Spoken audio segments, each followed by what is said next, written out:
Aloha and welcome to Wisdom Dialogues with Hope Johnson, coming to you from Ajijic, Mexico, for the last time, at least for a little while. Won't be back till at least November next year. So I'm super happy for everyone who's joining. Thank you so much. Ah, let's join in a moment of silence and gratitude. Thank you to everyone who's joining, whether right now online or listening later to a podcast or watching a video later. Thank you for your willingness to see clearly, to have more joy. Let's say to remember your joy, right? To see past all the clouds of confusion and see one another and ourselves truly. Yay. And thank you to Jesus for guiding this. So much love. I seem to be live on Substack right now, although I can't see you guys. So, hmm. So, hmm.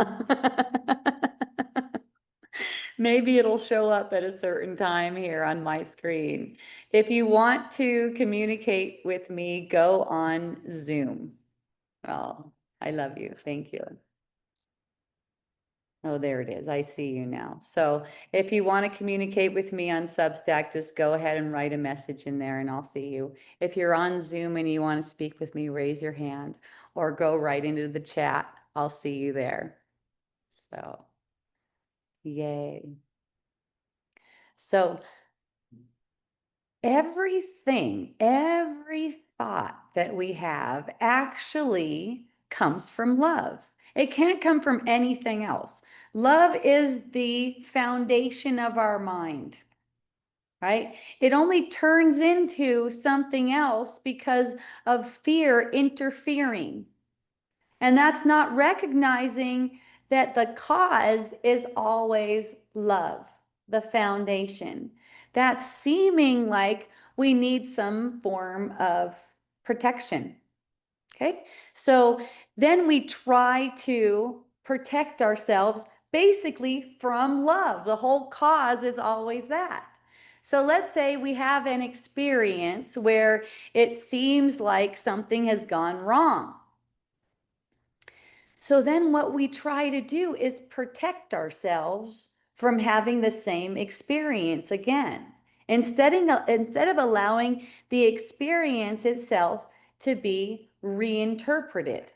Okay. One example, as a friend that was sharing with me yesterday, said that he was married, and when he was married, his wife cheated on him with a friend. And so then his mind moves to try to protect him from having the same experience again, to try to avoid that experience instead of allowing it to be reinterpreted. See, I've seen this a lot. It's been coming up in my perception. People who thinking that they're bad at something. They're bad at love. They're bad at being in the relationship. So then they decide for themselves that they're going to protect themselves from that kind of situation. See, that's not allowing everything to be orchestrated by the Spirit. If you just allow it to be orchestrated by the Spirit and not taking things as personal, any pain that you experience will be reinterpreted for you. So you don't have to try to avoid experiences. It's just looking at it as, why does this actually hurt me that I'm getting the experience that someone is cheating on me? It's all meant to show you something, right? It's all meant to show you, like, where are your attachments? Where are your attachments in love? You know, for myself, I had an experience after I had been married for many years, maybe it was about 10 years. I got this sense like I was afraid that my husband was going to cheat on me. And I had a conversation with the spirit, and I asked for a different interpretation. I didn't want to be a victim. I didn't want to be a victim of the world. So the spirit showed me through dreaming, in a nighttime dream, that that wasn't threatening at all. It may be the end of our relating, but it would be more like, thank you. It's more, everything's more directional. Like whatever people seem to do, whatever they seem to project or anything, if it's not joyful for you, it's more directional. Oh, okay, I've learned what I needed to learn through that particular form of relating, and now it's moving on. When you're not making a person special, and this bears a definitely a definition. What does it mean to make a person special? That means that you gave them a special function. So, from the Holy Spirit's perspective, everyone has a function, and it's the same function. It's forgiveness. Your function is forgiveness of your illusions as the light of the world. Over time, everyone learns that their function is to forgive illusions. So when we give a person a special function, we're saying that they're supposed to be a certain way just for us. And that's where the pain comes from, right? It's not keeping it open. It's not being like open to however these bodies are orchestrated. They're actually being orchestrated for everyone's best interest. The Holy Spirit has maximal benefit in mind in the way all of these things are orchestrated. So the only way we ever come to tears, we're just hurting ourselves because we're making an interpretation that's not true. Making someone special means giving them a special function for us in our lives. And this is especially true, and it comes into focus very clearly when you're talking about a parent-child relationship. Many times, parents put a special function on the child, like you're supposed to, number one, behave, as in do everything I tell you to do. You're supposed to do well in school. You're supposed to do your homework. You're supposed to eat all your food, or whatever that is. And that causes conflict. The child ends up internalizing this sense like they're supposed to perform for the world. We're not really meant to do that. We're meant to be the light of the world, meaning bringing everything to forgiveness, forgiving our illusions. Now, at the same time, no one is affected by their past. No one. We use this often as if it's the way our parents raised us. Like this is an excuse or some justification for the way I'm acting now. It's the way my parents did something and I have trauma, let's say. Well, there's no trauma in the past because there's no past. All trauma is being projected right now. And see, this is a cop out for the mind. The ego loves this. The ego loves to go back and relive trauma and see if we can somehow heal it in that way, when the only time is now. So the reinterpretation that needs to take place is right now. It's in recognizing that you need a different view on what you're making real. The Holy Spirit's view right now on what you're making real and true to you. And then being not affected by the past, you're able to just say, thank you. That's why that dream I had of my husband, it was very vivid. I usually don't remember dreams like this, but this was just such a relief for me. It just felt like such a relief. And I noticed our relationship changed too, because while I was afraid that he might find someone else and leave me, our relationship had a certain kind of strain on it as well. So once I saw that, oh, in the event that he wants to engage in a sexual manner with another woman, that wouldn't be a bad thing. It looked like to me in that dream, it would just be the end of that form of our relationship. It wouldn't be making him wrong or bad. It would be more like, thank you. Thank you for the wonderful time we've spent together, and now this is a redirection for me. It means moving in a different direction, right? In the same way, I recently had a lover, and there was this manipulation behavior that was being played out, and I noticed it for a little while, but I didn't really hone in on it, like say, Holy Spirit, look at this with me. This doesn't feel joyful to me, right? Because I knew in the back of my mind that once I did it, it was going to be the end of the relating, and I just had a really fun time in other ways. I was like, ooh, juicy and good. And then at some point, I said, okay, Holy Spirit, look at this with me. And there was like this manipulative energy happening. And I had outgrown that. Like in my consciousness, I had just outgrown it. So it wasn't a way of making it wrong. It's just like, this is what I noticed, and this is what I expressed to him too. This is what I noticed. Here's the different ways that you're using manipulation. And I'm not saying that, I'm not shutting the door on relating with you. I'm just saying that I'm listening to the spirit, and I'm noticing what resonates with me and what feels good to me, right? So then at that point, he looked at it too, and he goes, you know what? I'm just going to back away from this right now, because I need to do some work on myself, basically.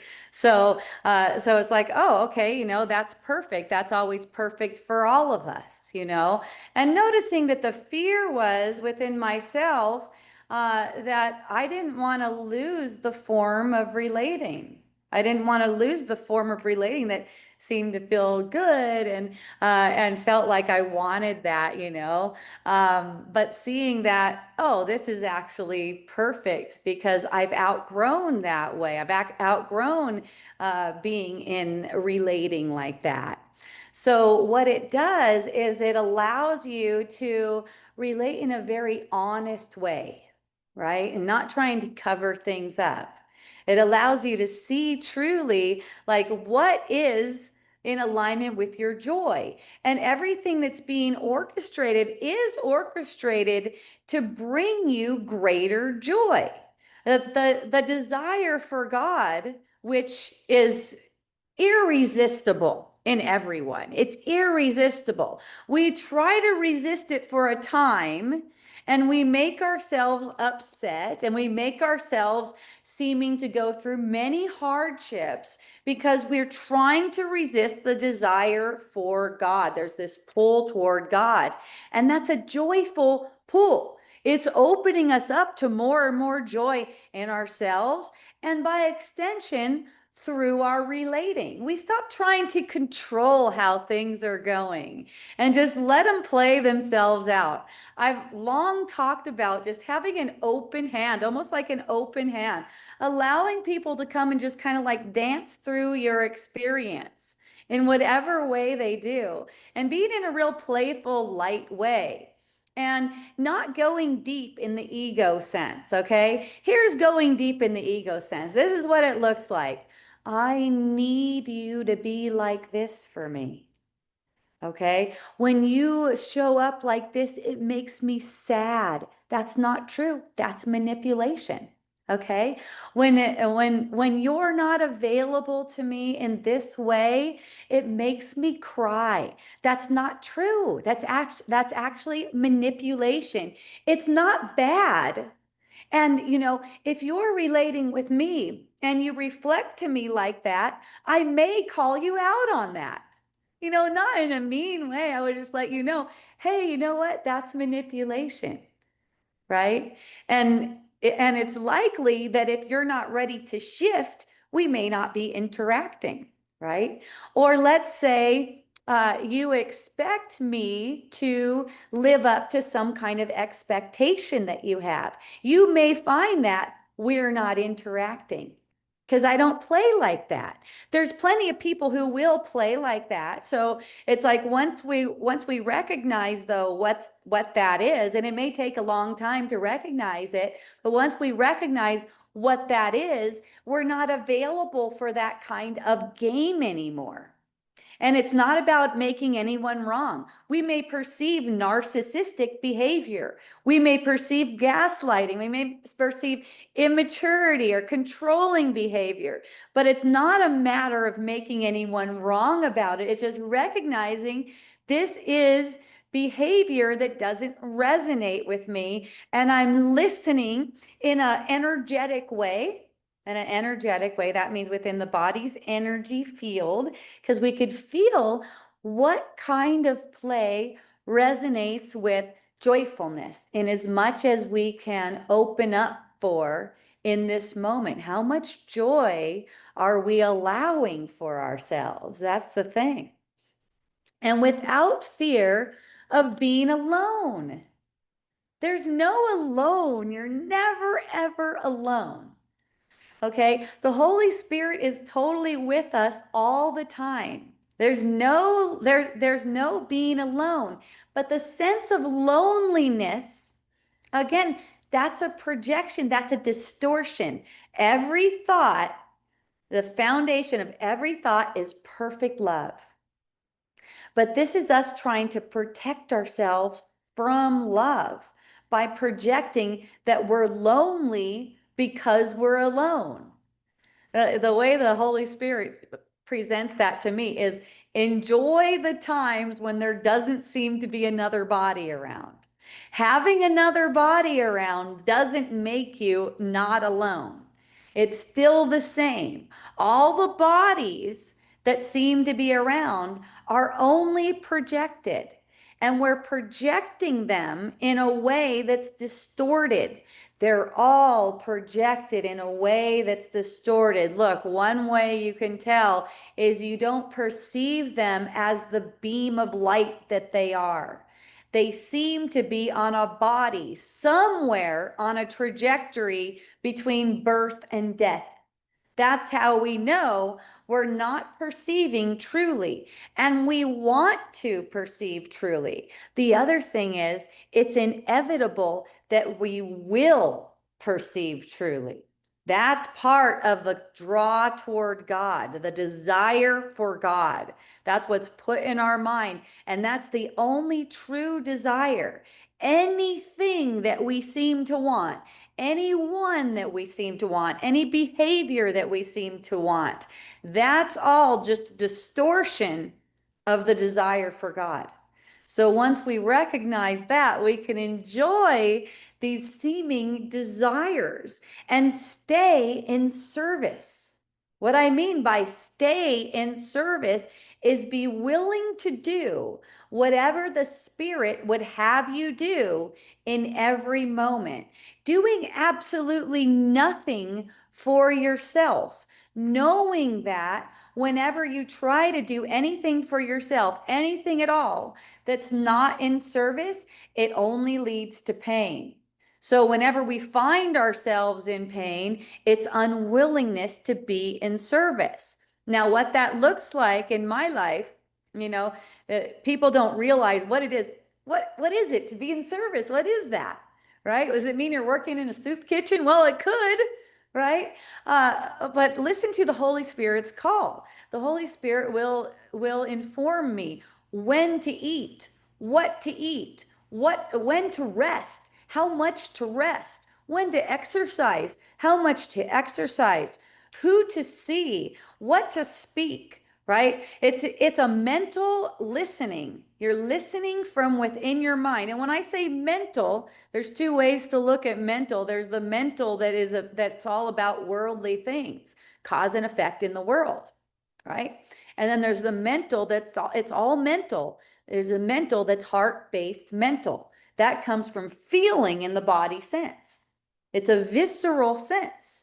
It's not a mental sense as far as evaluating cause and effect in the world. When it's Holy Spirit, what should I eat, for instance? It's not basing it on past knowledge of what's nutritionally sound, right? It's not basing it on something like that. It's actually asking, Holy Spirit, what should I eat right now?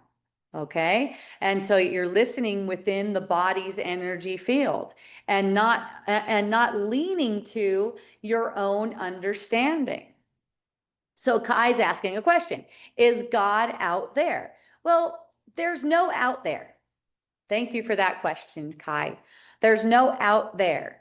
God is in my mind. So God is in, this is a lesson from A Course in Miracles. One of the lessons, the title is God is in everything I see because God is in my mind. So everything I see comes from me, and God is in it because God is in my mind. That's what I'm talking about, is the foundational thought is love. You can look at it like this: God is synonymous with love. You can take any Bible verse or A Course in Miracles quote, and you could substitute love anytime you see God there. Okay. It's not really a patriarchal thing as it seems. All right. So love is the foundation of my mind. I choose, when listening to the ego, to distort love to make it mean something else. Now, cause and effect in the world is not one bit true. So take the idea, like your spouse is cheating on you. Let's say that your spouse is cheating on you, and you caught him with another partner, and all of a sudden you feel all this turmoil. Ego's cause and effect would say that you feel the turmoil because you're perceiving the cheating. That's not true at all. It's the turmoil in the first place that made you, number one, give them a special function. What's the special function? They won't cheat on you. That's a special function. You don't know. People would ask me too, when I first got with my husband, people would ask me, do you think he would ever cheat on you? And I go, I don't know. If he did, that would probably be the end of the relating. But I'm not like, oh God, please don't, please don't, please don't. That would be the worst, right? And it's similar to let's say your kid, oh, please don't get bad grades, or all the way to, please don't do drugs, or all the way to, please don't commit suicide. That would be the worst, right? That's all giving them a special function. Everyone's function is the same. Everyone's function is the same, and that's to be the light of the world. In whatever way they be the light of the world, and whatever way they're orchestrated in your experience, that's given you so that you could be the light of the world with that perception. It's not avoiding any perception, it's actually with that perception. And it's such a blessing that nothing is outside of ourselves. So we could take everything as it's meant to be. Okay. I had the perception recently, it was so fun, that I paid for these blocks for block therapy. People can do some block therapy. And lots of people are interested in this compression therapy using blocks. And so I met a woodworker right next door to Namaste Village, and I'm like, hey, do you want to make these blocks? He doesn't speak any English, right? So I got the perception he was not making those blocks after I gave him a deposit. I was like, it seems like this dude is really not making the blocks. He knows I'm flying out of here, and he's just telling me every day, tomorrow, tomorrow, tomorrow.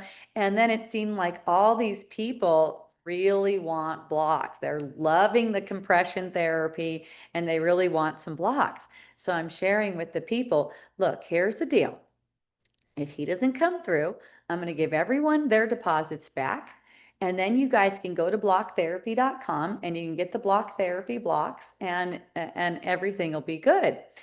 So the reaction that I perceive from people is, oh no, don't say anything like that. We're attached to the blocks. We want to get we want to get them we want to get them from here because for one, we know they're going to come. We don't have to get them in the mail. And for two, they're a way better deal because they're being made in Mexico. And so, I go, well, it's okay. We're not trying to control the illusion. We're not going to trying to control anything. The way it goes, whatever way it goes, that's what we're using. That's how the Holy Spirit's orchestrating everything so that we can forgive our illusions. Nothing in the world can ever go wrong. And this is the freedom. It's knowing that nothing in the world can ever go wrong. It's such a blessing. And this doesn't mean that in the perception, I'm just like, oh, okay, whatever, in a way that's like really passive in the illusion. It's not like that at all. It's eyes wide open, noticing different opportunities. So then this sweet Mexican man comes into my life who happens to be bilingual. And I just ask him, hey, would you like to help me talk to this dude over here?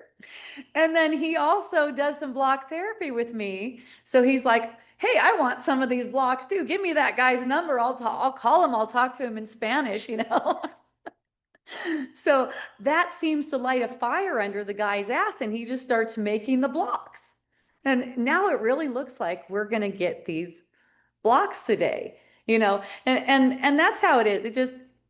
It's not necessarily like it's going to go the way you think you want it to go.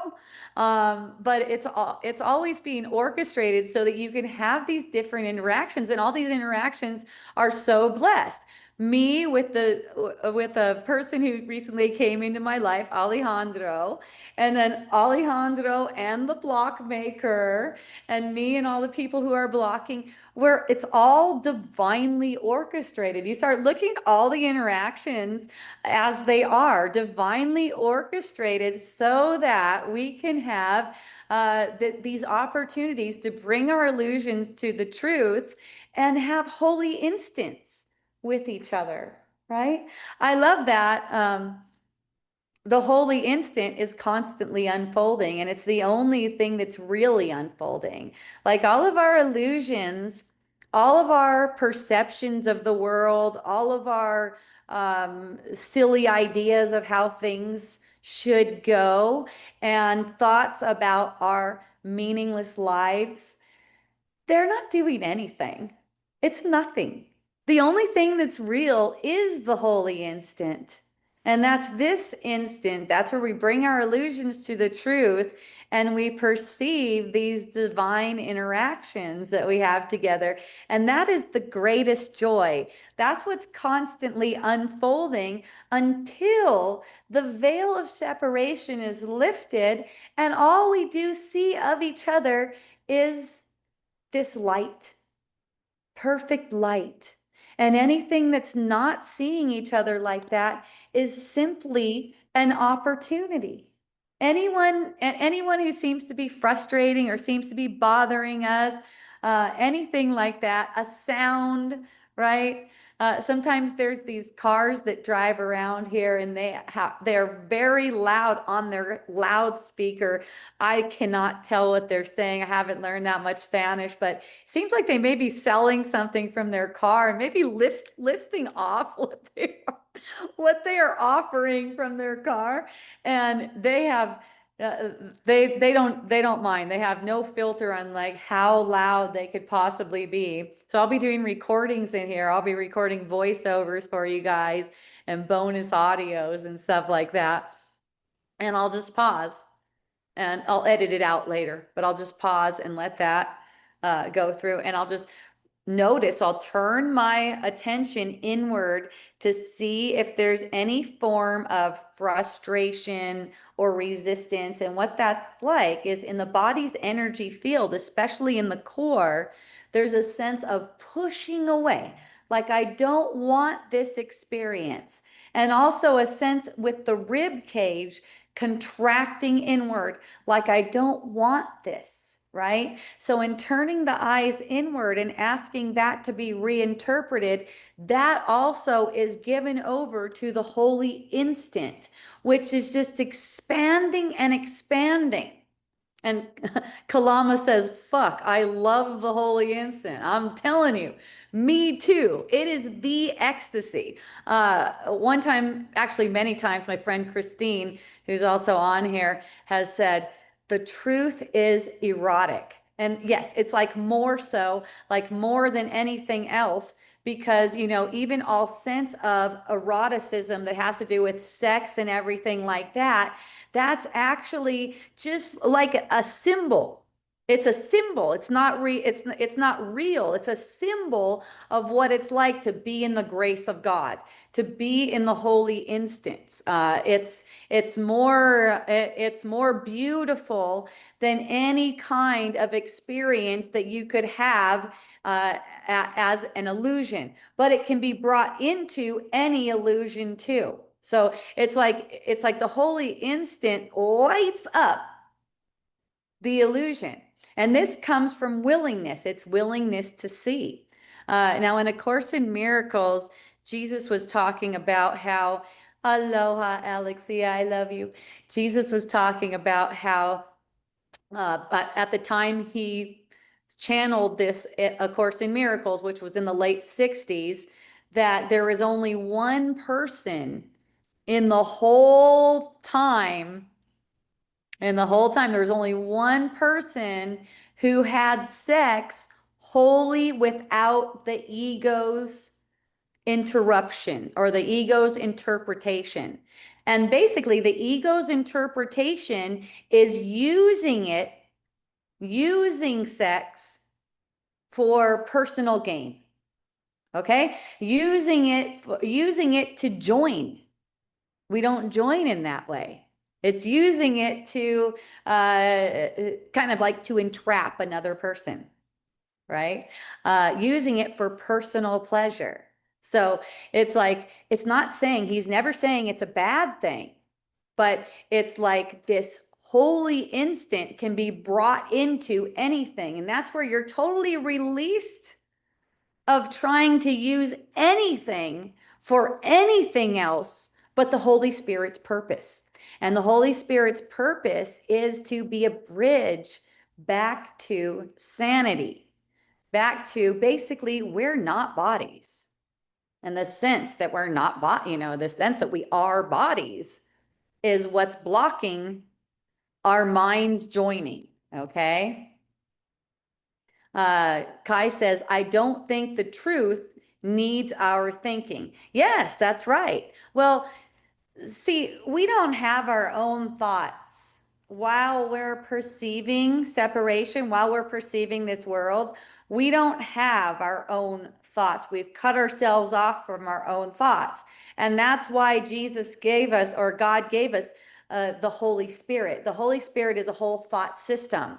While we're perceiving in this world, we're actually listening to one thought system or the other. That's why we're making a choice. Which voice? We're making a choice between two voices. Which voice would we listen to? Would we listen to the Holy Spirit's voice, which is for our freedom, which is for our joy, or are we listening to the ego's voice that makes worldly cause and effect true because the ego only wants to cause us suffering and ultimately kill bodies? That's the ego's whole motive. So noticing we're always, always, always listening to one voice or the other. And we can tell by tuning in our body's energy field exactly which voice we're listening to. If we're listening to the Holy Spirit, we feel happy. We feel joyful.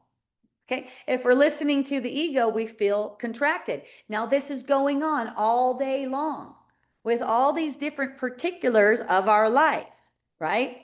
I'll get a sense, just reflecting on, I'll get a sense, I'll be in the shower, right? Shower is a great place, because you're just, you got the warm water and you're washing yourself. It's a great place to be aware of what's going on. Which thoughts are you listening to? And it just occurred to me, oh my goodness, what if that guy doesn't come through with the blocks? And when I see that, it's an opportunity. I bring it over to the truth. I bring it to the Holy Spirit's thought system, which the Holy Spirit's thought system is basically telling me something like, all of these experiences are being orchestrated perfectly. Nothing's going to go wrong.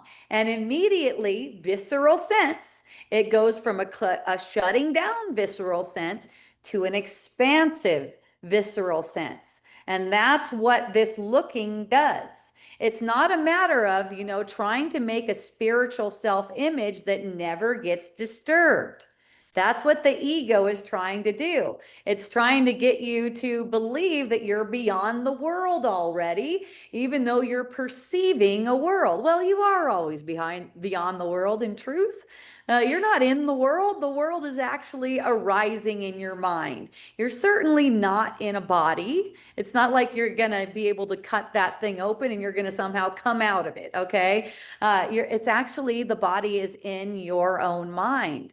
But your vision is clouded as long as you're perceiving a body. So you want to have that holy instant. And what brings about the holy instant is your willingness to see the contrast between listening to the Holy Spirit's voice and listening to the ego's voice, and knowing which one you want, recognizing which one you want. That's what the contrast is for. And that's what allows us to return to the holy instant again and again and again. Such a blessing. Kalama says, you are getting good at verbally distinguishing the two voices, the Holy Spirit voice and the world thought system. Yes, we're all doing that. We're all doing that. She says, forgiveness is my playground. Yes, that's right. What a fun reflection.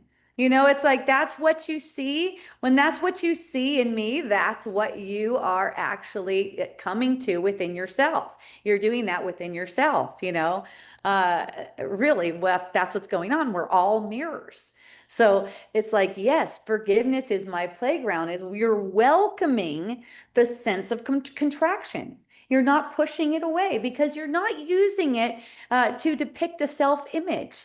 I have one friend who's going, God, I'm so bad. She's getting way better, by the way.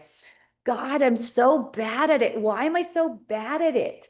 And I'm like, smile at that.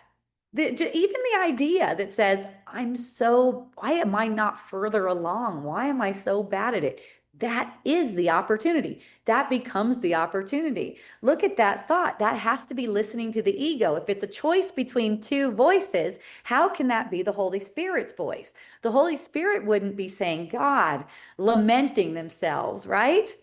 So that's showing you that that's an opportunity for you right now. You're not that voice. You bring it to the truth, and the Holy Spirit will resolve it for you, basically neutralize that thought.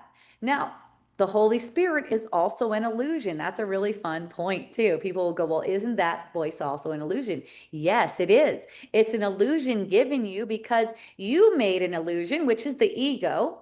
You made the ego. And if you didn't have a voice that was basically the opposite of that, you would be stuck in the ego forever, which is, a lot of people believe that they are.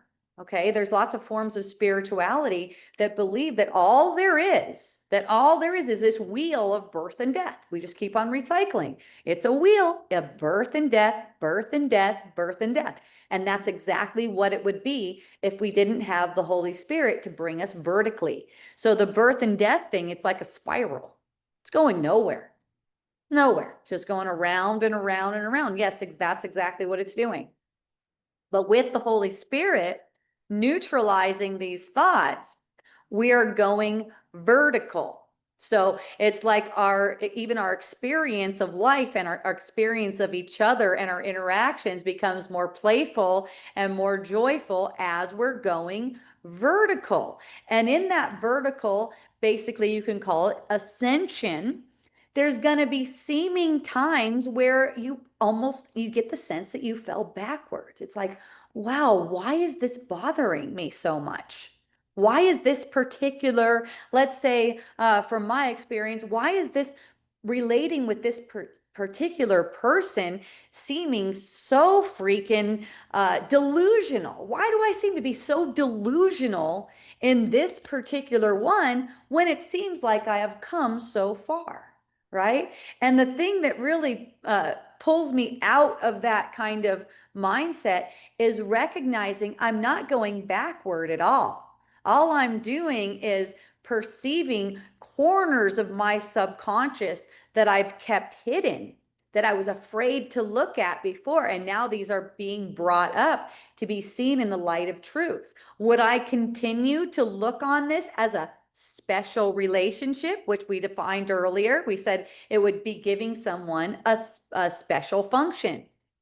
Right? In this case, I gave this person a special function to be a certain level of spiritually aware, right? To be a certain level of honest with himself and with me, right? That's not the function that the Holy Spirit gives to anyone. That's not how it is. Right? Everyone is to be honored at wherever they are on their path, and also to see that however I'm making this is not how I want to make it. I want to see my brother truly. I want to honor his path. And so, as difficult as it was to look at it like that, I was inspired to keep looking at it like that so that I could come back into peace, a sense of peace, a sense of the holy instant sooner rather than later. And what happens for me is just a deeper sense of joy, a deeper sense of awareness as I go through these different, you could call them trials if you want, learning opportunities, right? You call them learning opportunities. Uh, ego equals world thought system. Yes, that's right. The thought system about the world, the cause and effect. True cause is God. True effect is God's child or son, as A Course in Miracles puts it. A Course in Miracles says son. You could say child. You could say extension. It doesn't really matter. A Course in Miracles does not mean this in a patriarchal way. All right. It's just a matter, it's just a way of showing that this is a true extension, that there's no separation, that God is actually in our mind. And God being in our mind created us to be self-aware. That's all. And in being created self-aware, we all got the perception. That's why we're projecting this world. We all got the perception that we were abandoned, that we were kicked out of heaven when we were created self-aware, because before that, we were just one with God. You know, imagine it like this, because this is symbolic too, where everyone who comes into this world seems to come through a mother's womb. Yeah, you're one with the mother, right? You're one with the mother when you're in the womb. And then when you're birthed, it's like you're kicked out, and you know, a newborn's baby's kind of like, what the fuck, where am I? You know, they start crying and stuff. That's symbolic of what it's like when God created us self-aware. But and in being created self-aware, it's actually a gift. That's actually a gift. Right? But we're looking at it as not a gift, and we're learning to see it differently. We're learning to see it truly as a gift. Okay. Kai is saying, what is our mind? Our mind is perfect love. Okay. So basically the foundation is perfect love, and that is thought. It gets thought. And the first manifestation of thought, you could say, is vibration, sound. Okay, so it's like this. If there's this resonant sound, when God created all of us as being self-aware, it's like this resonant sound.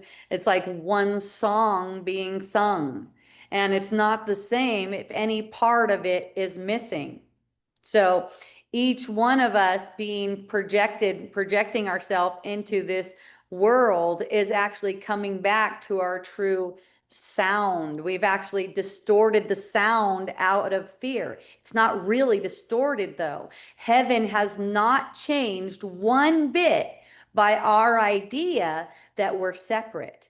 It's only our perception of ourselves that seems to have created a change. And that's why everyone gets the sense that they need to get better, that they need to be better. And that's not true at all. We're only perceiving ourselves as being separate or different in any kind of way, different from the way we were created. We're only perceiving ourselves that way. It's not a reality.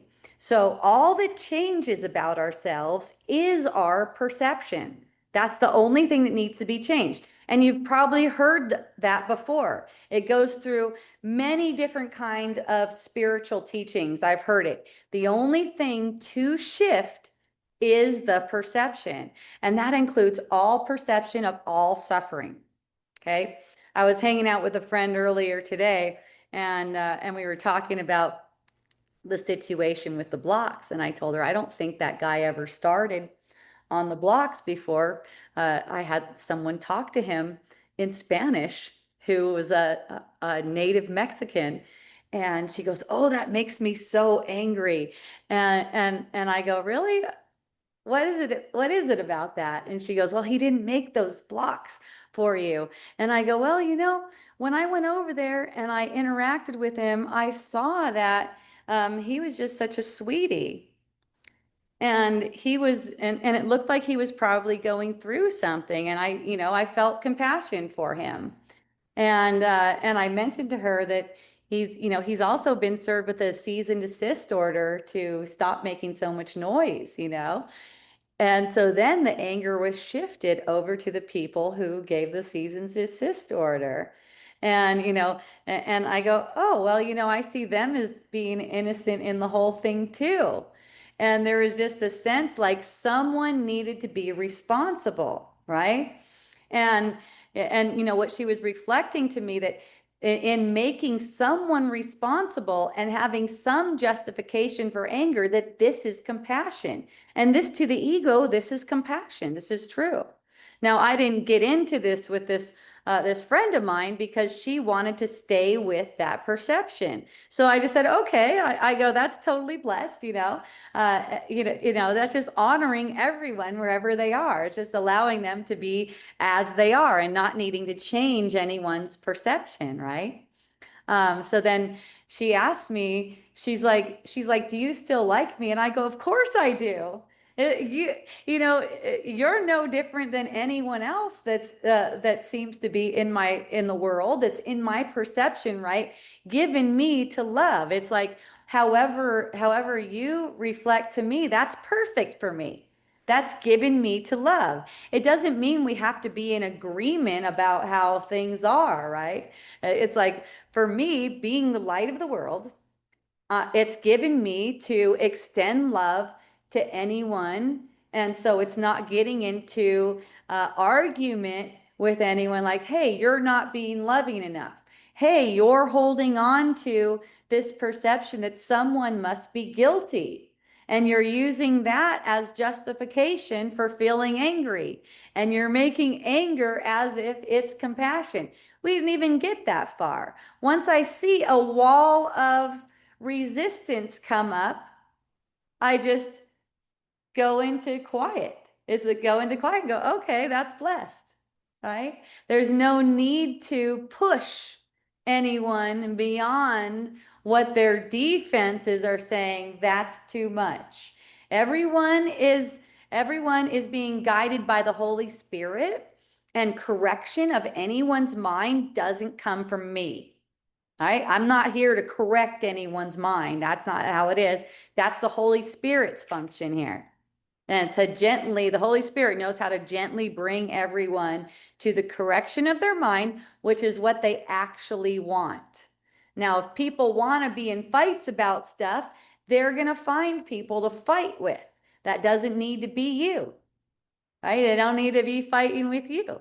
So just like in letting those things pass and not trying to be anyone's teacher, and letting, letting it be your own lesson. For me, I let it be my own lesson. It's like, oh, there's my mind reflecting that someone must be guilty, right? Reflecting that this is compassion to make someone wrong. Oh, I really don't like that. I'm angry about that. And I'm right in my anger because this is how I be compassionate. Look at how the anger shifts from one thing to first that guy. Oh, I'm angry because that guy didn't do his job and he's screwing you over and I like you. And then the anger shifts to those terrible people who are doing a cease and desist on him. He's a Mexican. He should be able to do what he wants in his own country. And these are a bunch of foreigners saying, I want it to be quiet. So, you know? And it's like compassion sees that everyone is honored on whatever they seem to be going through. And then, my friend even reflected to me, and I thought it was so blessed that she reflected to me, taking it to another level, to the level of the people on Gaza. I don't know too much about this. I don't pay a bunch of attention to it, and not that it's right or wrong to pay attention to it. It just doesn't come into my sphere. That there's killing apparently and people dying over on Gaza. Okay, so how can we best help them? That's the question. How can we best help them? Well, anger is suffering. So being angry in any way is not going to be helping them because that's adding to the exact same energy. Anger is, you can say anger is cause, death is the effect.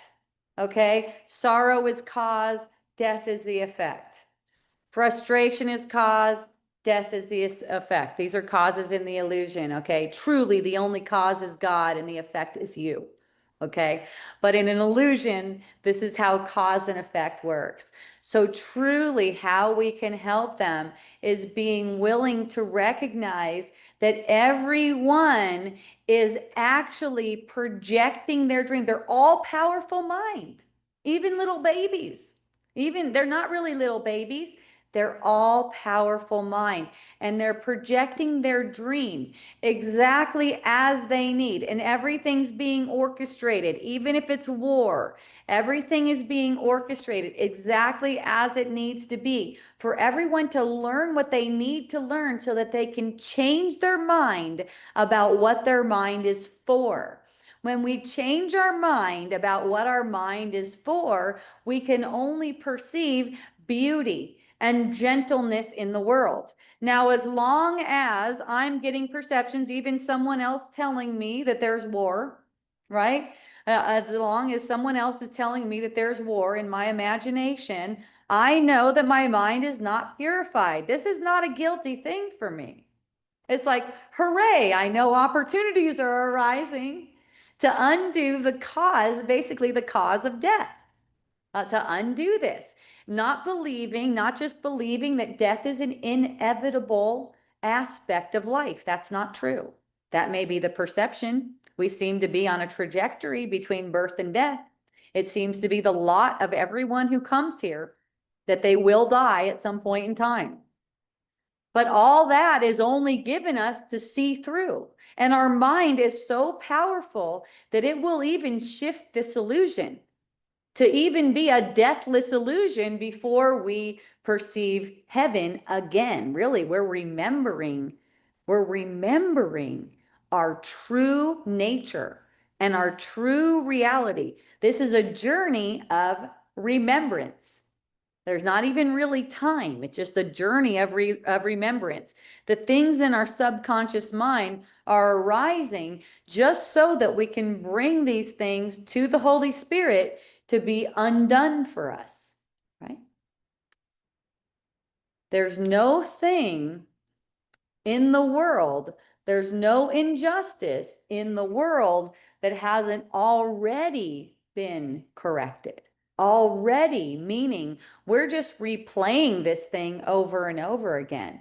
As soon as we dreamed ourselves to be separate, God went and played every single timeline, every single possibility, and everything ended in return to sanity. It's just our refusal to be released from the world. Once our mind is set to, I wouldn't keep this world. I don't want this world has nothing that can satisfy me in it. This isn't a suicidal thing. This is not about hurting your body in any way. To the ego, it's like that.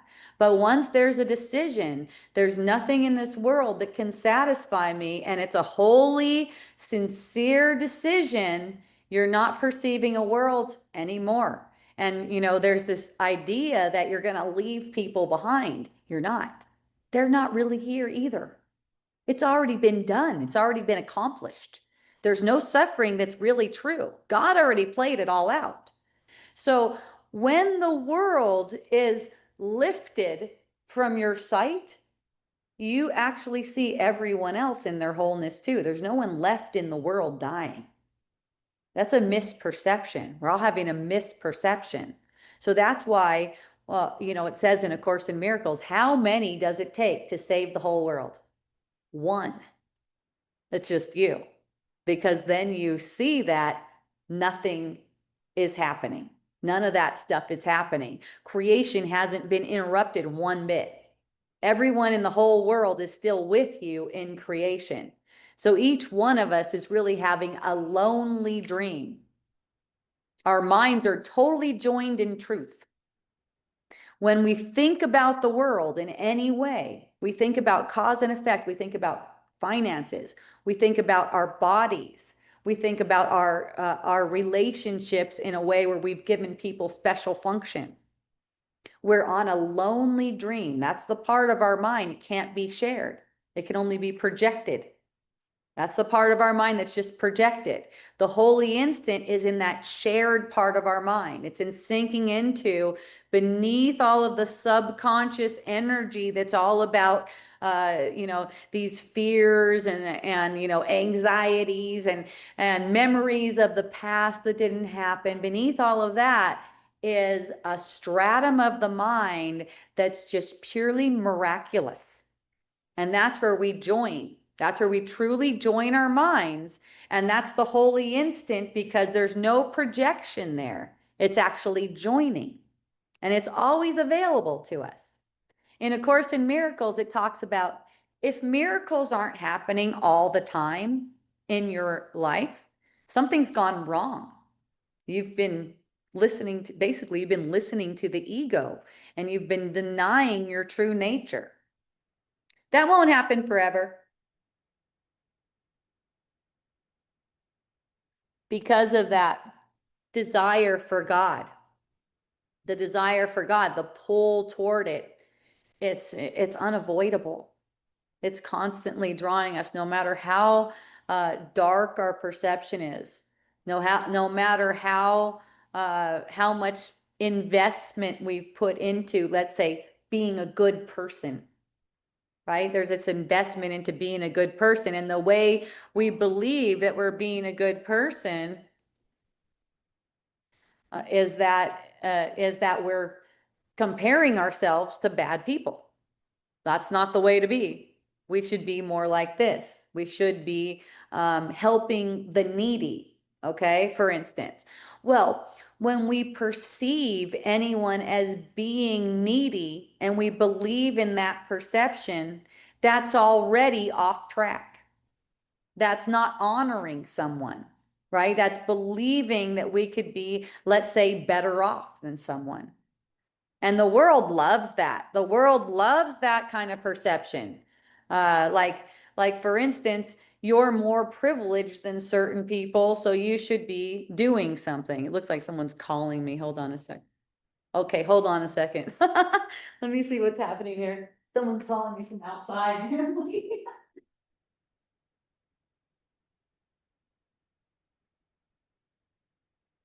Aloha.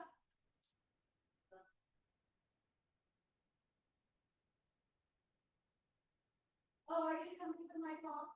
Okay, I'm in the middle of it right now. I'll let you in. I understand. Thank you, John. Okay, yeah.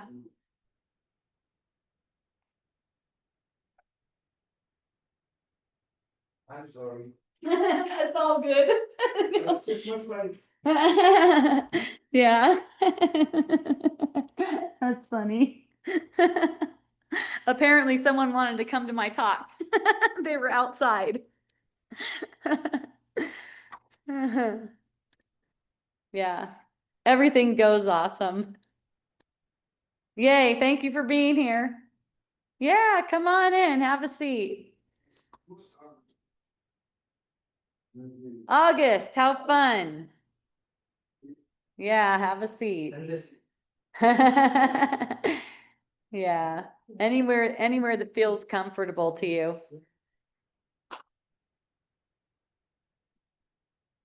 Yeah, I saw him walking around outside, but I didn't know he was here for this. So we were just talking about how everything always goes perfect, right? All the bodies are orchestrated so they're just perfect for everyone, right? So there seems to be some kind of a disruption right now because someone was outside and they're looking to come in, and then even my landlord was saying my name from outside, right? And so then people are apologizing for it. So this is just, it's perfect because it comes up and shows you this is a perfect opportunity to see that everything's being orchestrated perfectly for us to bring all of our illusions to the truth. And an illusion is like anything has gone wrong or it could go wrong. No matter how much it seems like, oh, it should have been like this or it should have been like this. That's what it is. That's exactly what it is. And it's through the particulars of our lives, we're constantly given opportunities. We may get the sense that, we feel guilty. Maybe I should have done it differently like this. That's always what's giving you the opportunity because truly the peace of God has never been disturbed and it can never be disturbed.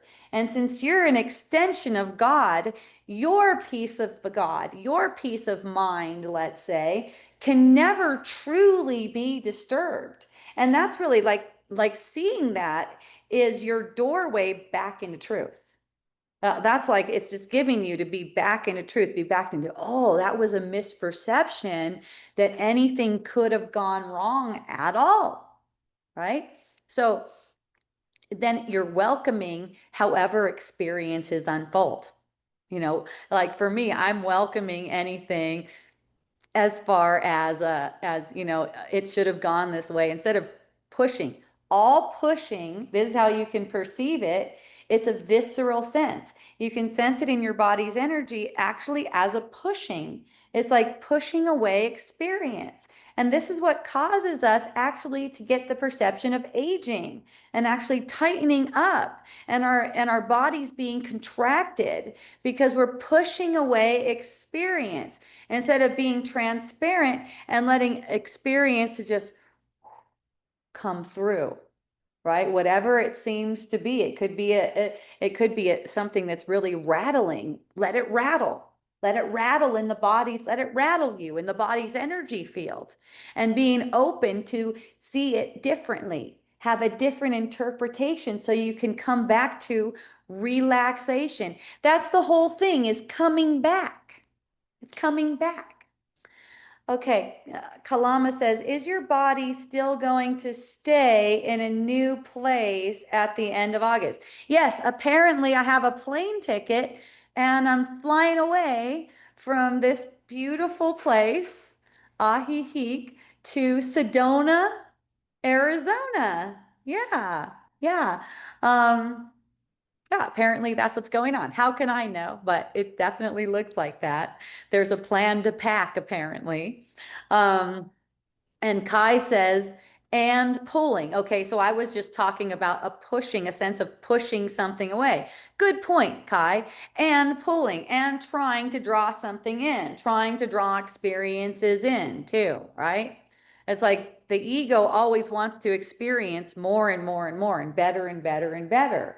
The end of all this dreaming is looking, you know what? I don't need another experience. I don't actually need another experience for myself. Holy Spirit, what would you have me do? Where would you have me be? And the call just becomes automatic. It just becomes really smooth. I mean, to me, uh, it looks like where I'm going to be as far as location in the world is totally planned out right now until next November, right? And all the way till next November. But really, how can I know? Even with a plane ticket, even with the apparent planning, it's not like we're against planning. We're going to try not to plan, right? But it's just being open to the flow, however it transpires.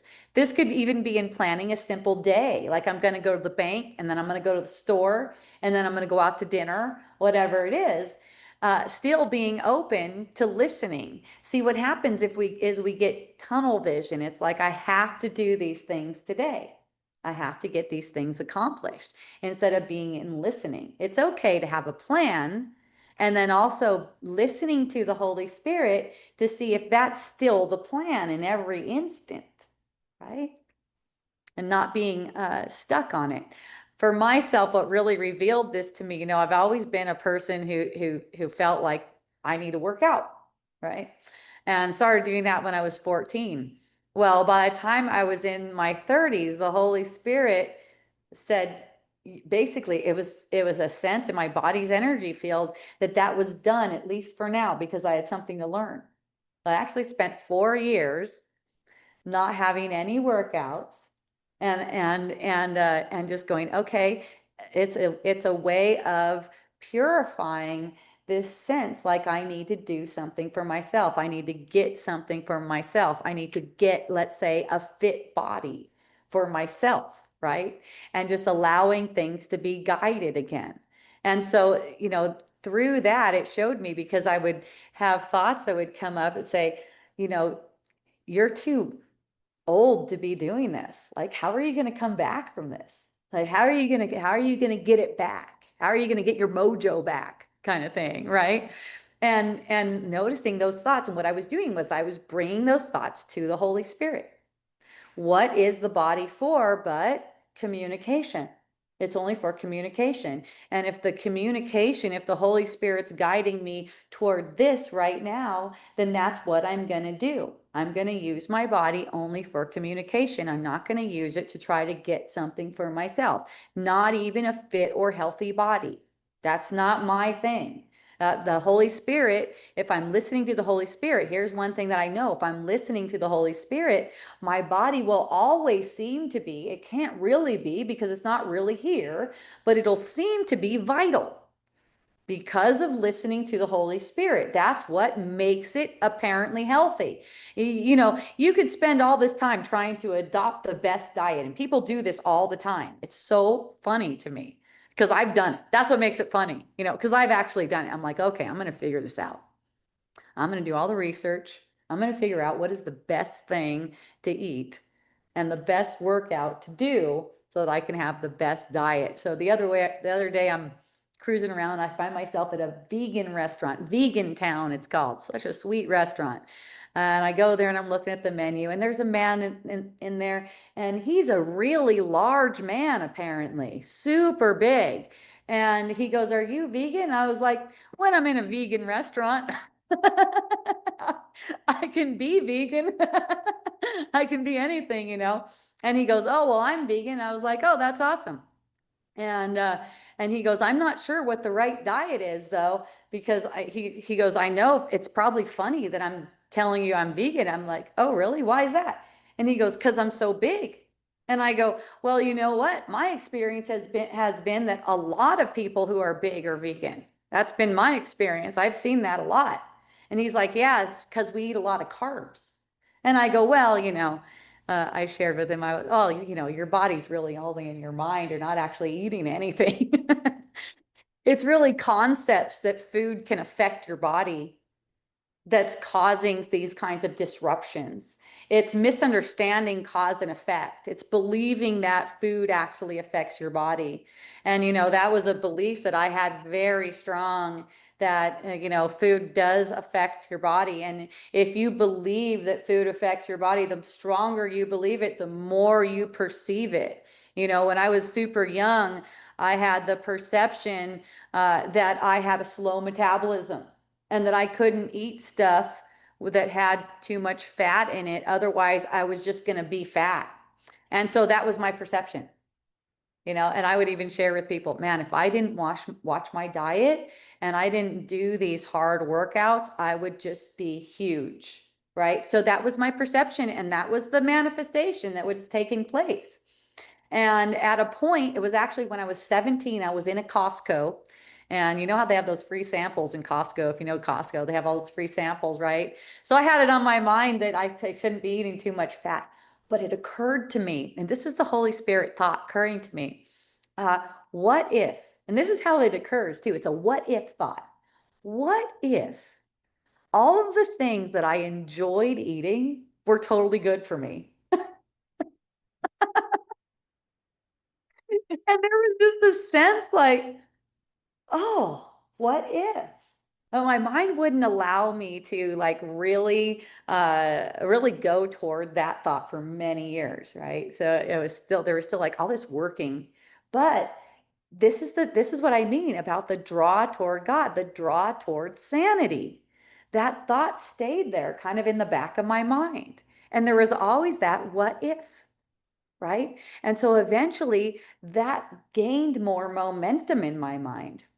And it began to show me. And even, those years where it seemed like there were 4 years where I was guided. I didn't know how long it was going to last.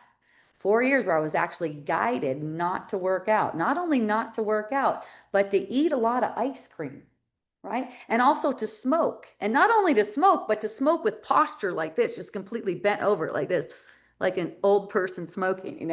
And and getting the perception that, oh my gosh, you're ruining this body. But what was being shown to me, no, you're opening your mind. Because the whole time, what I'm doing is bringing thoughts, ego thoughts, to the truth, till there came a certain time where it's like, okay, it's time for this to shift. It's time for you to go into a different mode now. The mode is changing. It's not like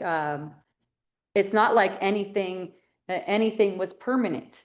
It seems like you can do some permanent damage to your body, but you can't, because your body is only a projection. To people, it seems like maybe they had some kind of an accident before and did some permanent damage like that.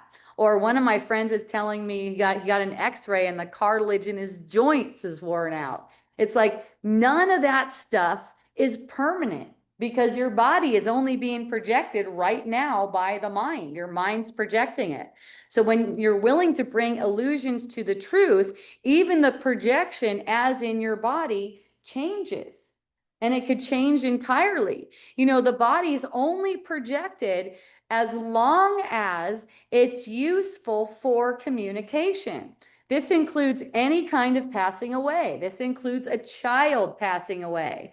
Let's say a baby passes away, or a child or a teenager commits suicide, or anything like that. The only reason the body even seemed to pass away is because it was no longer useful to the Holy Spirit for communication. Now, it could be laid aside in a number of different ways. It could be laid aside in a very peaceful way. Many people think that if death comes through old age, it has to come by means of sickness or some kind of debilitation. But if you're listening to the Holy Spirit and your mind is more purified of guilt, it's laid aside gently. It's a gentle laying aside. There's no need for this thing to ever become diseased. There's no need for it to ever lose vitality. The loss of vitality is an effect of honoring guilt instead of truth. It's always an effect of that. And you've seen examples before of even masters who are aware that this is dreaming, totally aware that this is dreaming, right? And they have attained a certain level of peace with this being dreaming. Yet their body seems to develop cancer or some kind of disease, right? And, someone asked me, what's the reason for that? Like, why are they developing this in the illusion? And it's because they are still harboring the belief that their mind isn't all powerful. They're harboring the belief that these illusions can just happen to them. Nothing just happens. We are making it. We're making it up. And the more we believe in the guilty self-concept, the more we're attacking ourselves physically. Every attack is physical. Every self-attack is physical. So it's not a guilty thing that you're perceiving yourself with any kind of disease. It's an opportunity. And dis-ease, any kind of dis-ease, that includes any kind of thing that seems like you got into some kind of accident before, or you had some kind of surgery, or you had some kind of trauma before, anything like that. That's dis-ease. So it's willingness to see that this sense of dis-ease, something having happened to you in the past, or something that you did to yourself in the past, is something that you're projecting now, because there's only now. And so that's why this becomes an opportunity. Okay, so Kalama says, I get it trippy. I have experiences. Yes, it could be very trippy. The holy instance can definitely be trippy. A lot of the times it seems like a psychedelic kind of trip.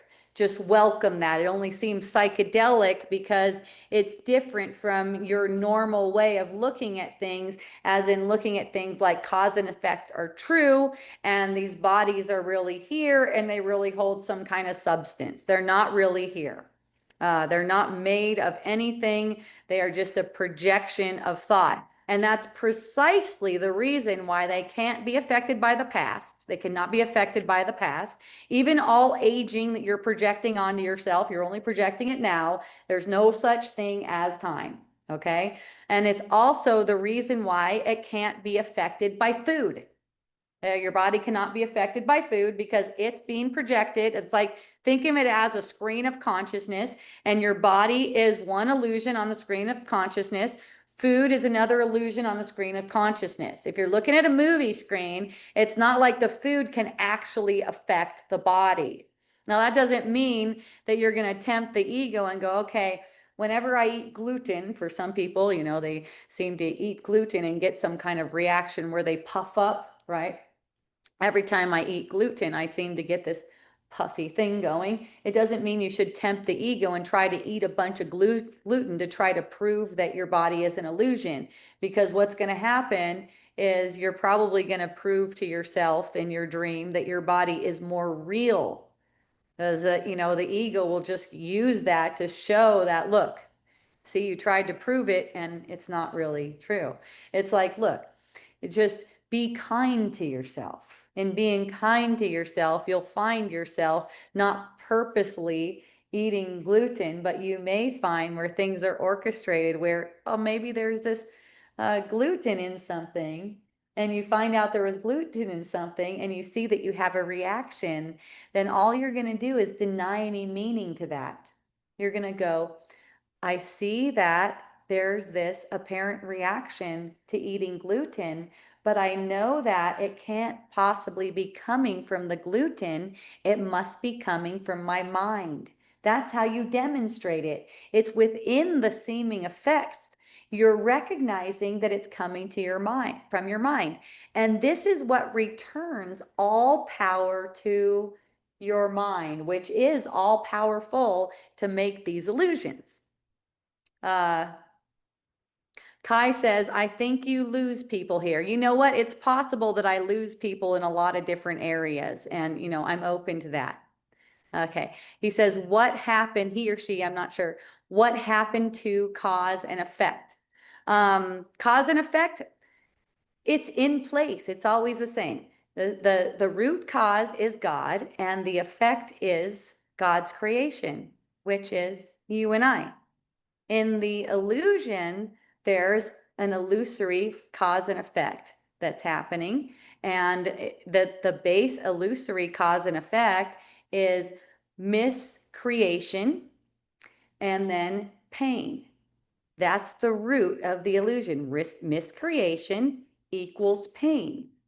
The cause and effect that we make real that's not really doing anything. Okay, the base cause and effect in the illusion is miscreation, pain. But the cause and effect that we make real in the illusion is illusions affecting other illusions. So we take it to another degree that makes us keep the illusion real, hold the illusion out as if it's true. Okay, Kai also asks, what if our mind is temporary? Okay, our mind is not temporary. The ego mind is temporary, which you may be calling our mind.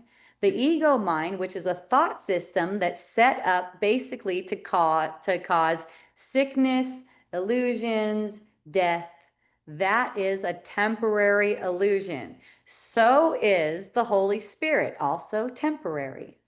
But what's not temporary is our self that God created to be self aware. It has a starting point, creation.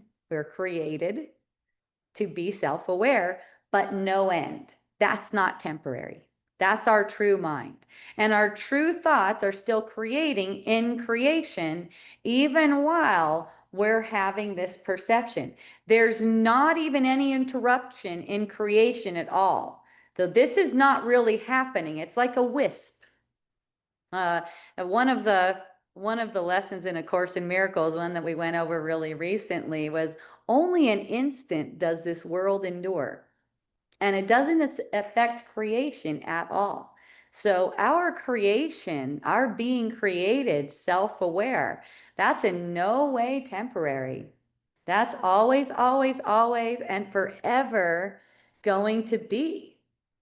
So it's just this illusion, this temporary illusion that we're learning to see past. The whole thing is learning to see past so we could see our true creation once again and see each other as we truly are.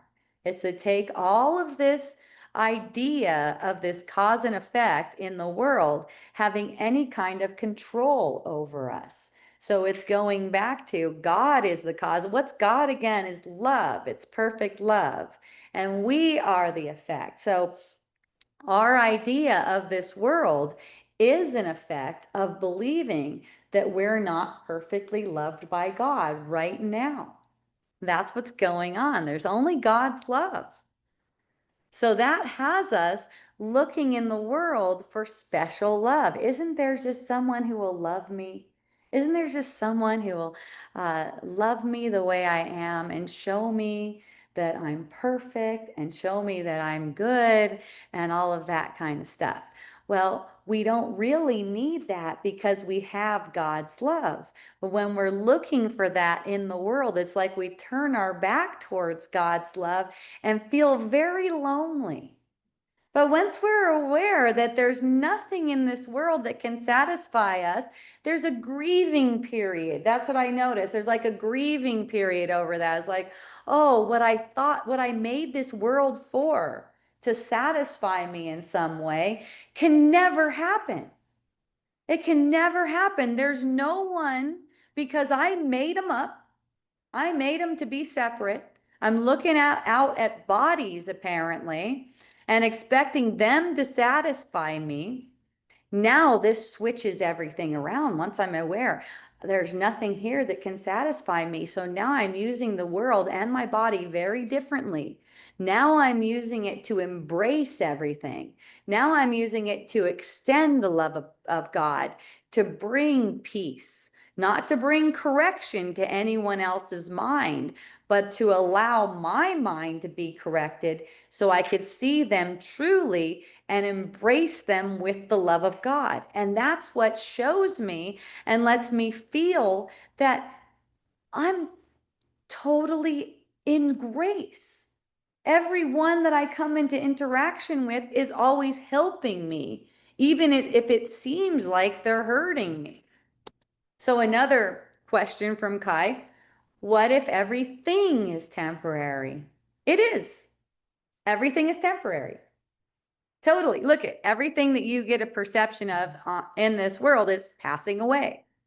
And that's one thing that you learn through Vipassana meditation. You know, if you ever heard of Vipassana meditation, That's a retreat where you go for 10 days and you meditate in silence without moving for 10 hours of each of those days. And for the rest of the time, when you're not in meditation, you're in silence, you make no eye contact with anyone, and you look down. And the discourse that they're showing you through your experience is everything in this world arises and then it passes away again. And so you get to experience what's permanent. Your awareness is permanent. And the interesting thing about this world, too, beyond what we perceive, this goes along with the thought that uh, uh, God is in everything I see because God is in my mind, right? So the permanent aspect of everything, it's made up of particles that are actually permanent particles that we can't see. You don't see them with the naked eye, but they're actually made up of permanent particles. These particles never die. They're permanent. They're part of creation. And they're not something that can be defined by our science. Okay. But that's the God particles that everything is actually made of. We don't see that, we don't perceive that, but that's the light. They are vibrating with perfect love, just like the base of our mind is vibrating with perfect love. So that's how everything that we perceive is actually perfect love, no matter what it looks like. Even if it comes to you in the sense of someone angry or some kind of war or some injured person, a person in poverty, anything like that, that's where everything is made of these particles. Everything at the base level is created with these particles that are perfect love. And when we vibrate at the same level of the perfect love, we actually have command even over all form. It's just that our mind trying to control it and try to make it as our own will that's separate from the will of God. We perceive things in a distorted way. To perceive anything as something that's temporary is actually to perceive it in a distorted way, because none of the true particles that are part of creation are temporary. They're all permanent. So here we're perceiving impermanence, or we're perceiving impermanence, we're perceiving in a distorted way. So a lot of the spirituality that's being taught in this world is teaching us to be okay with everything being impermanent. That's only one part of the equation, though. No one's really okay with that. There's a part of the mind that's pretending a bunch here, but pretending to be okay with impermanence. You're not going to be okay with impermanence until you're also aware of the power of your mind to see past impermanence. This is actually up to us to see the truth. And we're doing it every time we allow ourselves to be in the holy instance. That's where we're bringing our illusions to the truth. We're seeing past the apparent cause and effect and letting God be the cause, love be the cause, and us being the effect. This takes recognizing that in an illusion, miscreation or misinterpretation or misperception, I'm using all those words to define the same thing, is the cause of your pain, is the cause of your apparent broken body, is the cause of your tears, right? Anytime you find yourself crying, that's miscreation. That's not to say that you're bad and you shouldn't be crying. It's saying that there is another way of looking at this. This is an opportunity. This is a doorway to coming into this holy instant and sharing in the mind of God and sharing in a deeper peace than you've known before. For me, every sense of sorrow is an opportunity to come into a deeper peace than I've known before. So there's an aspect of myself that's like, hooray, even if it seems like it's repetitive. I don't mind. Even if it seems like it's obsessive, the ego might go, look, you're obsessing over this person. You're obsessing over this relationship. But a part of my mind is going, hooray. What's the awareness that's viewing this obsessiveness? Look back toward the awareness that's viewing this obsessiveness and seeing it as an opportunity to return to what's true, and also to bring my brother with me, right? And look at this thought that's saying, this thought that's wishing some kind of condemnation for a brother. Hooray! It's not a matter of looking at myself like I'm bad. I can't be that way.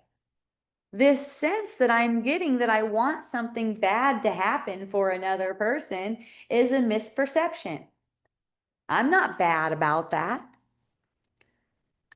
Likewise, I had a friend expressing to me yesterday, he was saying, you know, I see everyone as the perfect love of God.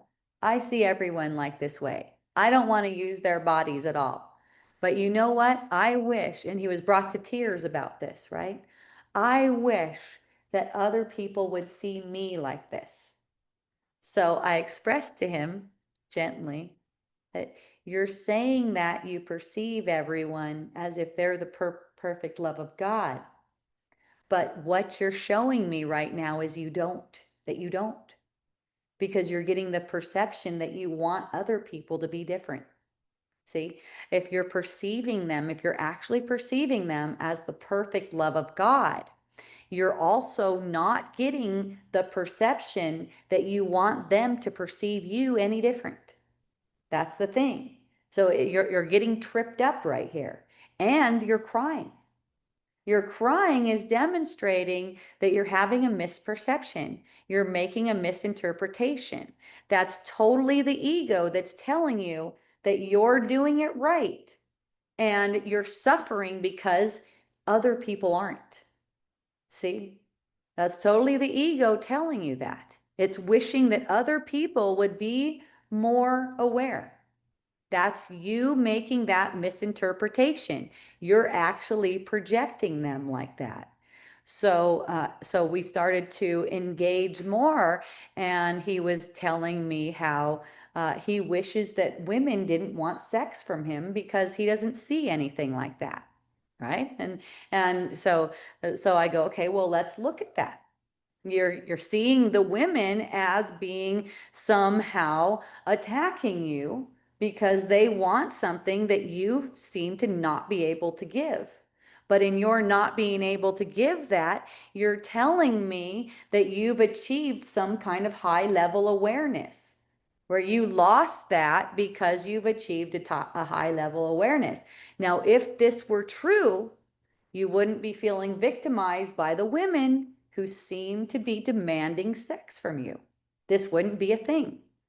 You would see them as wholly innocent.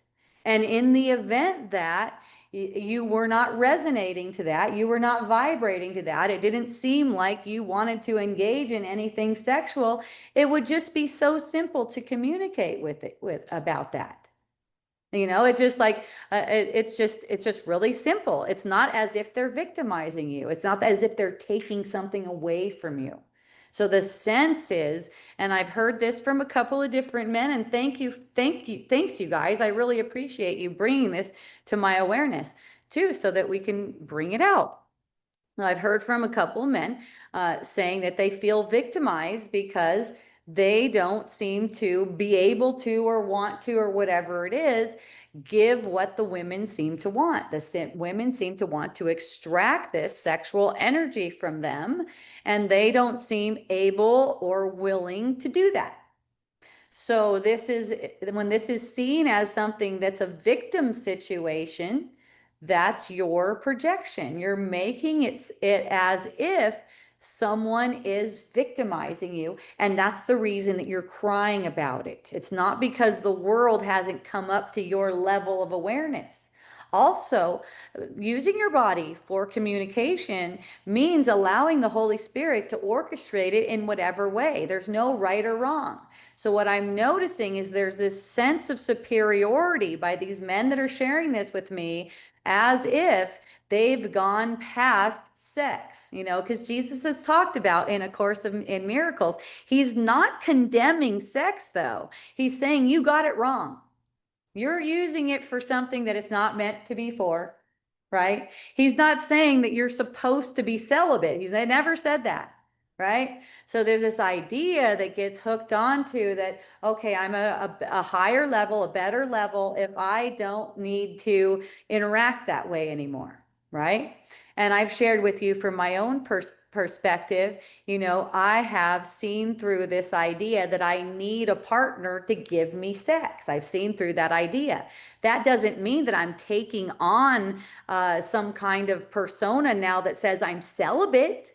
It means I'm allowing the Holy Spirit to orchestrate it however it needs to be orchestrated. Right? I'm just allowing in the moment. I'm not taking on some kind of identity that says now I'm this and this means I'm holier than thou, basically. Anytime if I take an identity that says I'm holier than other people, you know what the effect of that is? Crying.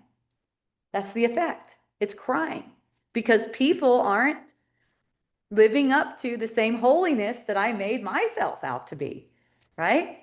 So if I'll see them as truly equal with me, completely equal with me, whatever their path seems to be, if there's any kind of energy they're offering that I don't want to interact with, it's not making me upset. I'm just saying, no, thank you.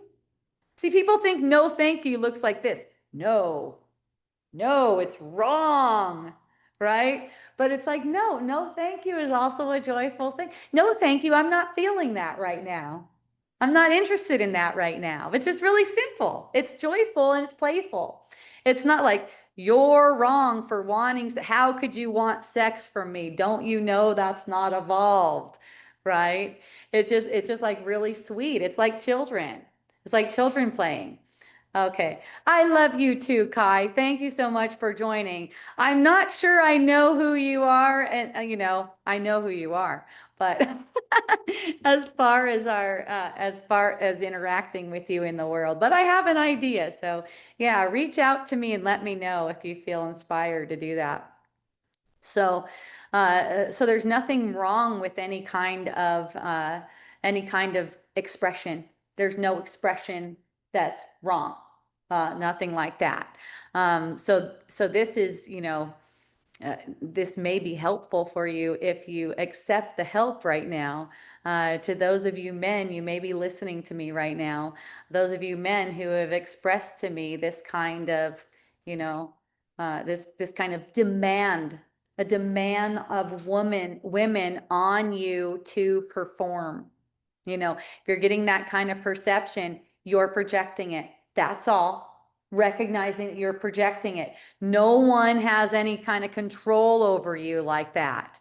It's not like that, right? And I've gone through this kind of thing for myself. Not like a demand for sex on me, but in my relationship with my husband, there seemed to be a demand for me to be more responsible.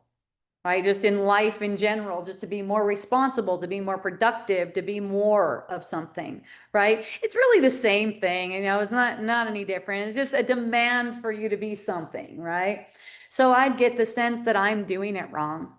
And over time, I started to see I was with the same person for 30 years. So that gave me good opportunity to see some different things, right? So after about 20 years of this, it took me a while. After about 20 years, it occurred to me, oh my goodness, I'm making him like this. I'm making him like this, and then I'm resenting him, and then I'm acting rebellious about it.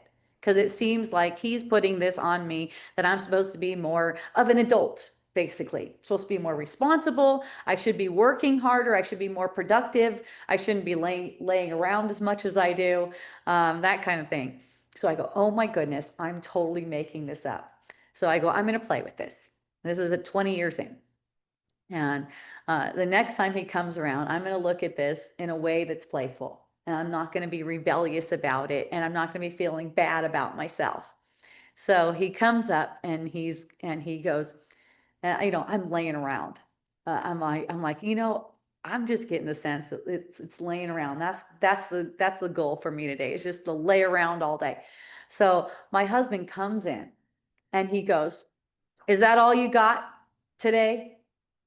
Is a sense of, is this all I'm going to get out of you? Is this all you're going to contribute today to our household and everything like that?" And I got the sense of shame.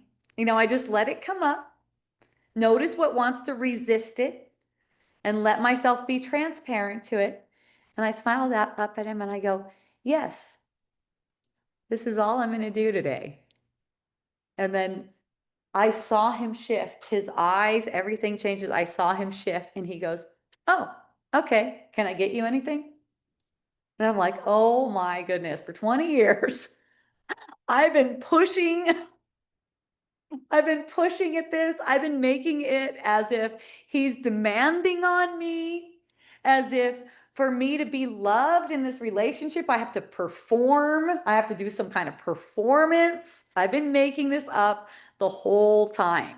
And as soon as I just was okay within myself and I just said, "Yes, this is what I'm doing today," he said, "Oh, pretty much what can I do to support what you want to do today?"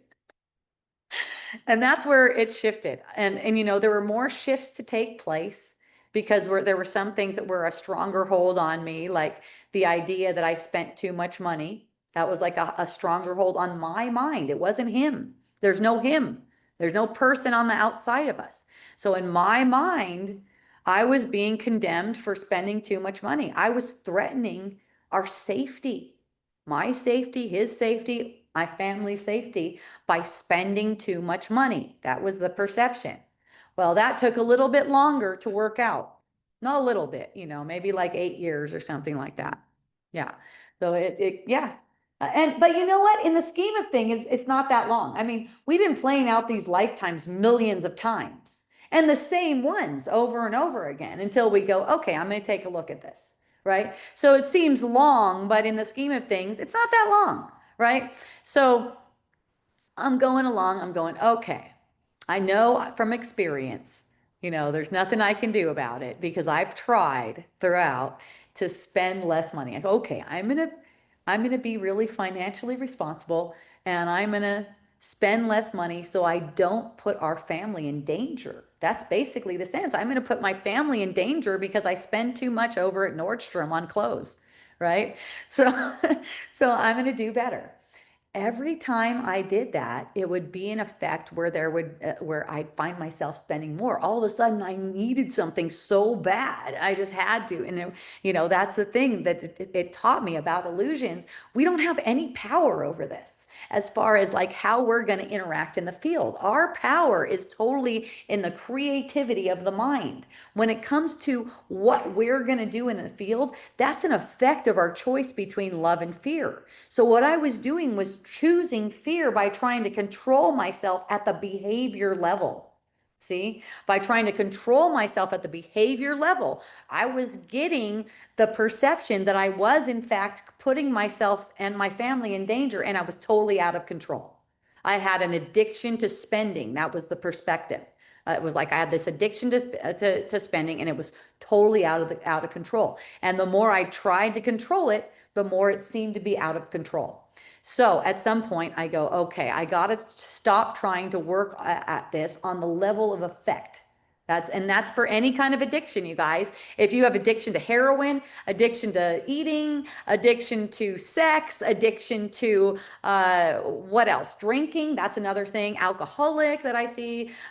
None of these addictions are actually true. The addiction is actually thinking against yourself. The addiction is actually to a fearful thought. Look at the alcoholic. The more you try to control the alcoholism, the more you seem to drink. You guys get into these self-help programs where you do these 12-step things.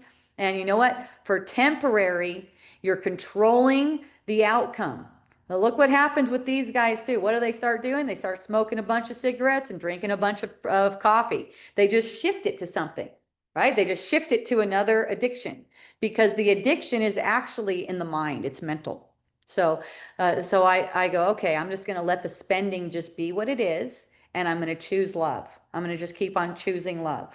And that's how it actually got shown. Okay, my husband would come up to me and he'd go, you have, at one point he goes, you have ruined my whole life.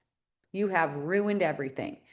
He thought we had more money than we did, and apparently it was my spending that that made it so that we didn't have as much money, and my money management that made it so we didn't have as much money. And then the lava came and ran over our house, and we didn't have insurance either.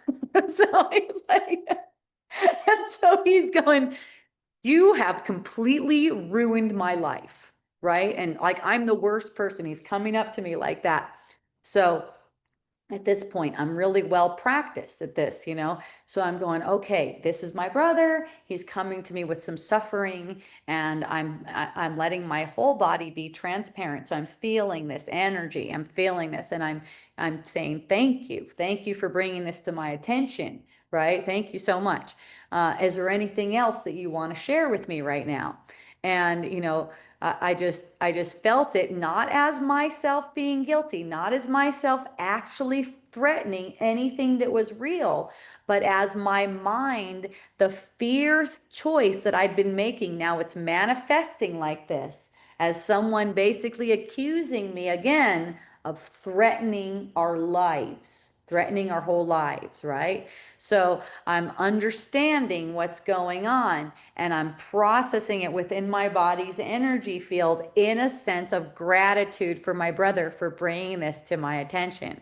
Uh, so you know, I let him know. I go, okay, I'm gonna leave for a little while to give you some space to be with this, right? So I left for a little while, and then I came back several hours later, and I was ready to go spend the night somewhere else if it still seemed like I was a threat, right? And when I returned, he was like, I never want to be like that with you. I love you so much. You are the most precious thing. I would go to bankruptcy with you, no problem, just to be staying with you. I don't know what came over me in that moment. And so then that's when I realized, oh, okay, well, okay, awesome. Well, we're still hanging out then, right? We're still hanging out. If you're not seeing me as a threat, then we're still hanging out for the time being. You know, so a couple years go by, and he comes up to me and he tells me, Hope, I really need you to spend less money. And I looked at him and I go, honey, you know I don't have a choice in it, right? And he said, yes, I do. And there was a sense of just relief. You know, from his perspective, it's relief in knowing that nothing can be threatened. Nothing that I do is threatening anything. Whatever I seem to be doing, whatever I seem to be spending, is actually coming from from his mind, from his perspective. In his perspective, it's actually coming from his mind. That doesn't mean he's required or obligated to stay with me. You know, he can move on when his mind is ready for moving on. We really have no choice in the field in what we seem to do, though, or who we seem to be with, because it's being orchestrated. The choice we have is between love and fear. So this, you know, in my mind, isn't just giving me license to just be like, oh yeah, I'm just gonna fucking buy whatever I want, anything like that. It's actually making it so that I'm able to listen more and more and more. Holy Spirit, what is the most beneficial that I spend my money on? Right? Instead of putting it on myself to try to develop a budget, not saying develop a budget is bad or anything, but putting it on myself to try to make it look like in the field of effects that I'm not threatening everyone. So to see myself as non-threatening is what's going to change how the effects play out. And then the money spending seems to go to more of a balance. That's how it works. So so that was the teaching that I was getting, to see myself not as a threat, to see myself as perfectly innocent. And that's what all these lessons are being used for. Okay, I'm wrapping up really soon, but I see one question here. I saw this with my son, like you with your husband. I told you my makeup. Okay, I'm not sure where you're coming from on that, but yeah, you might see in your child that they're threatening you somehow. And this is how to have it reinterpreted. Notice that it's all coming from your own mind. And so, since it's coming from your own mind, you have all power in that to see it differently. Ask the Holy Spirit to help you see it differently. And you'll see over time that all of your interactions and all of your relationships will come into harmony and everything will be so beautiful. Thank you everyone for joining. Thank you to everyone online. I appreciate you. I see you on Substack. I see you on Zoom. Thank you for the people in the room today. I love you so much. I'm taking a 2-week break. However, I will be back on Wednesday for a Course in Miracles deep dive. That's quite a different format. If you haven't joined me for one of those, join me this coming Wednesday. They are super juicy. I'll be here at the same time. That's 11 a.m. Hawaii time, 3 p.m. Mexico time. I don't know if that's mountain or central or whatever. And that'll be Wednesday. After that, there's going to be a 2-week break. I'm traveling to Sedona. I'm going to hang out with my friend Thomas there, who's hosting me. I'm going to hang out with him and give him 2 weeks to do whatever he wants with me, show me all around, maybe take me camping, who knows.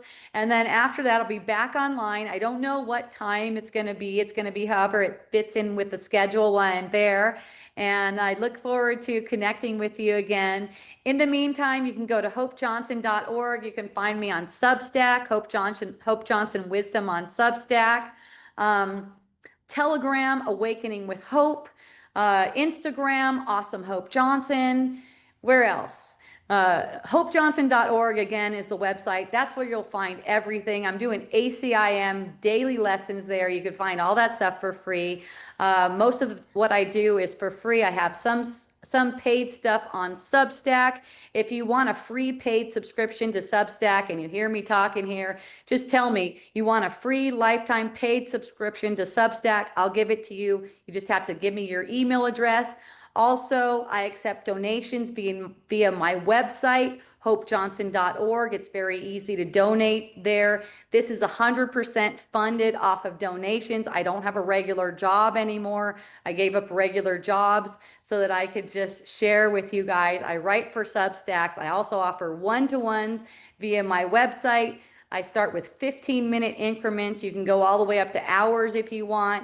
You can even hire me to come and be a live-in spiritual guide for you if you like. So hopejohnson.org for all that free and paid stuff. Let me see. I got your comments here. Yes, Caitlin. Oh, wow. I love you too. Thank you, Jay. Glenn, thank you. Oh, yeah. See you Wednesday for the juice. That's right. Aloha, Durga. Thank you. Thank you. Gracias, Alexia. See you in Sedona. Yeah, if you want to see me in Sedona, come over to Sedona. Yay. I love you. Until next time, mahalo, aloha, and a hui ho. Yay.